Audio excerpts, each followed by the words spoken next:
All right, we have here a 2003 Toyota Camry with the 2.4 engine. We're pulling the engine today.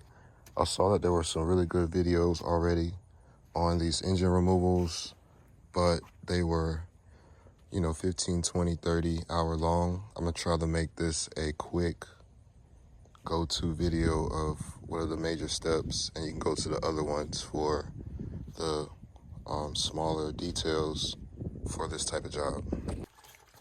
Okay, we're draining coolant. We got our battery tray removed.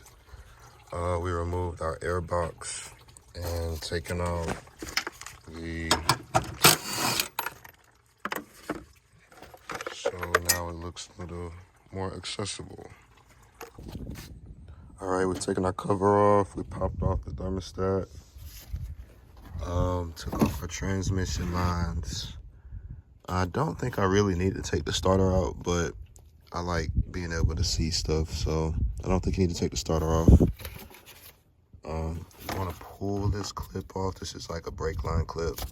Pull it with some pliers or something.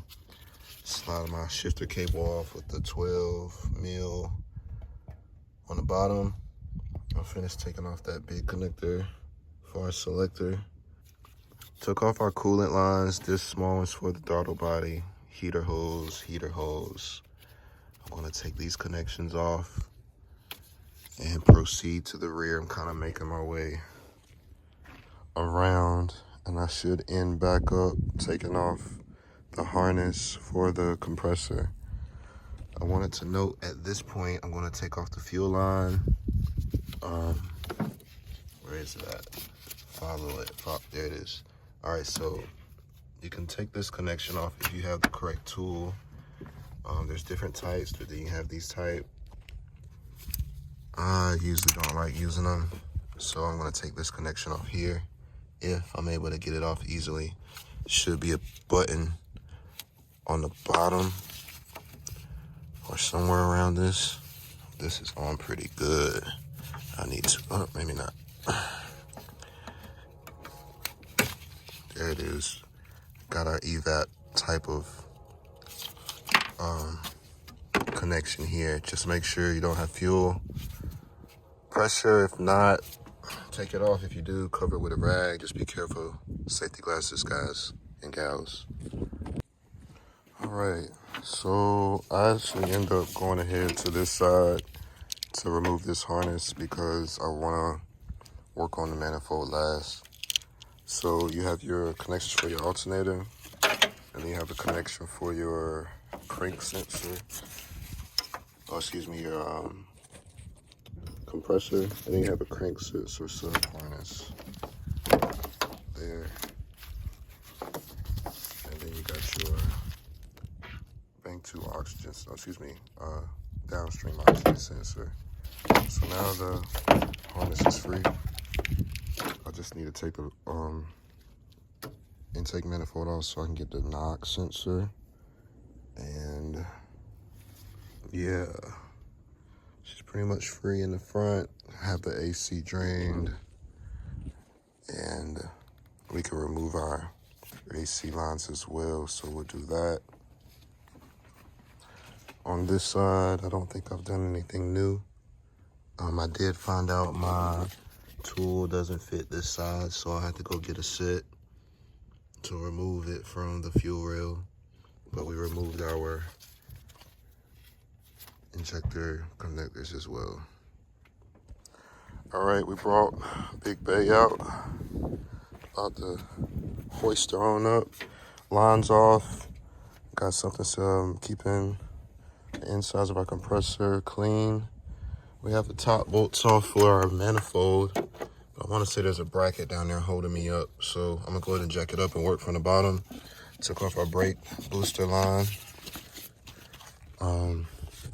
Yeah, all the connections are off. So at this point, we just need to take the axles out, take the exhaust off, and figure out what's holding up the intake. And I think it might be ready to pull. Hopefully I don't gotta take the hood off. All right, got her in the air. wheels off. At our stopping point up here, we sprayed our bolts down once more. Try to make that as easy as possible. So my plan of attack is to drop strut bolts, take off tie rod end, and see if I can slide the axles out. Actually, getting the half shaft was like super duper easy. I guess it's been replaced. I'm gonna head it out. Once you get this spring clamp off here, it'll slide right out, the whole axle and the shaft. You can push it out. Found out that I have a 14 back here I need to remove, and I should be pretty much free. I forgot about my power steering. I have to remove at least the hoses. So I will take this bolt off and then do power steering. All right, got our lines off. The intake is still kind of stuck in there. I'm gonna go ahead and get our harness off so we can run it across and get it out of the way. And then we'll work on power steering. I'm gonna take out whatever these two things are. Maybe, I don't know if I wanna do that.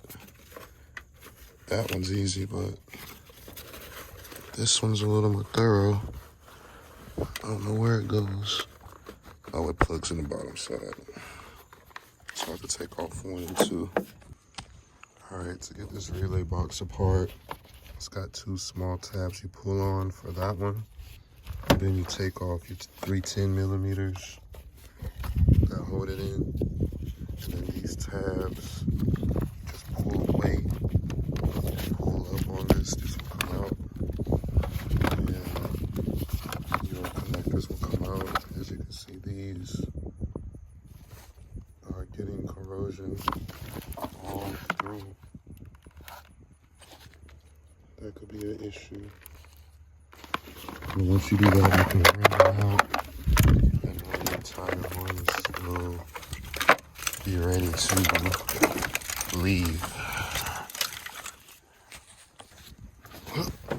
All right, intake manifold's out, and now everything I need to do to the power steering pump is pretty straightforward. That 17 banjo, I already got the clamp off for the return hose, and she'll be ready to come out. All right, we're officially free.